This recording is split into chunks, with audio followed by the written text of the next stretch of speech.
Selling কৰো। ক'ত পায় মাছটো? এইটো আমাৰ লোকেল বজাৰত পায়, ফিচাৰীত পায়, পুখুৰীত পায়।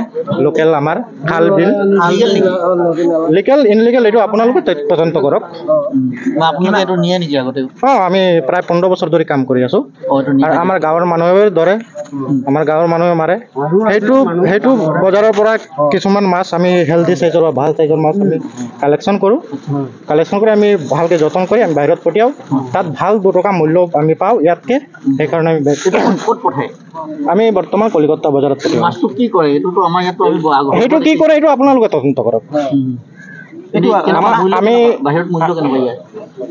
বাহিৰত আমি কলিকতা বজাৰত এটা পিছত 110, 120 টকা পাওঁ। এটা পিছত আৰু ইয়াত কি টকা লয়? এইটো আমি ইয়াত কিনিবলগীয়া 80 টকাৰ পৰা 90 টকা। আপোনালোকে তাত বেলেগ বেপাৰীক দিয়ে নে নিজে কিবা বিক্ৰী কৰে?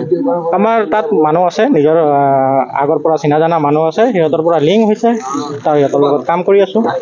এইটো আকৌ তেওঁলোকে বাহিৰত পঠায় বুলি শুনিছো। সেইটো সিহঁতে জানে। ইণ্টাৰনেশ্যনেল এইটো ইয়াত কেনেকে? সেইটো আমি নাজানো। নাজানে ন? এইটো কিমান কাৰ্টুন আছে মাছ? 33 বক্স আছে। কিমান পিছ? 2300 পৰা 2400 ভিতৰত আছে। একজেক্ট ফিগাৰটো আমি কেলকুলেশ্যন কৰিলে আমি ক'ব পাৰিম। বজাৰ মূল্য কিমান?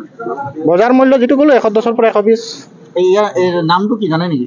এইটোৰ নাম হ'ল আমাৰ লোকেল ভাষাত চেঙেলী বুলি কয়, চেং বুলি কয়, আৰু চাইণ্টিফিক নেম হ'ল চান্না ইষ্টুৱাৰ্টি। চান্না ইষ্টুৱাৰ্টি। এইটো মানে সোৱাদ কিবা তেনেকুৱা ধৰণৰ কিবা? সোৱাদটো আমাৰ অসমীয়া মানে চবে গম পায় এইটো চেং মাছৰ কি সোৱাদ আছে কি নাই। আমিও বঙালী মানুহ হয়, আমিও খাওঁ, খাবলগীয়া মাছ হয়। যোৱা বছৰো আমাৰ ওপৰত তেনেকে অত্যাচাৰ হৈছে। যোৱা বছৰ হৈছিল? যোৱা বছৰ হৈছে। আজি চাওক, আজি ৰাতিপুৱা 4টা অসমীয়া ল'ৰাই মাৰধৰ কৰিছে, দা লৈ অস্ত্ৰ লৈ। টকা লাগে মাৰিছে ৰাতিপুৱা। আপোনালোকে কোনে কোনে লৈ যায় মাছটো? মানে কেইজন আছে ইয়াত?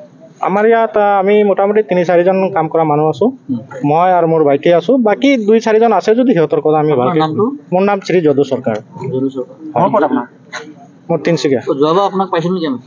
যোৱা বছৰো পাইছে আপোনালোকে। যোৱা বছৰ আমাৰ ফৰেষ্ট অফিচত আপোনালোকে ৰিপৰ্ট কৰিছিলে। সেইটো কি হ'ল যোৱা বছৰ?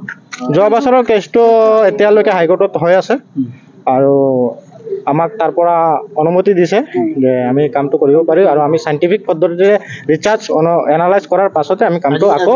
কিবা নথিপত্ৰ নাছিল নেকি আমাৰ ওচৰত চব আছে।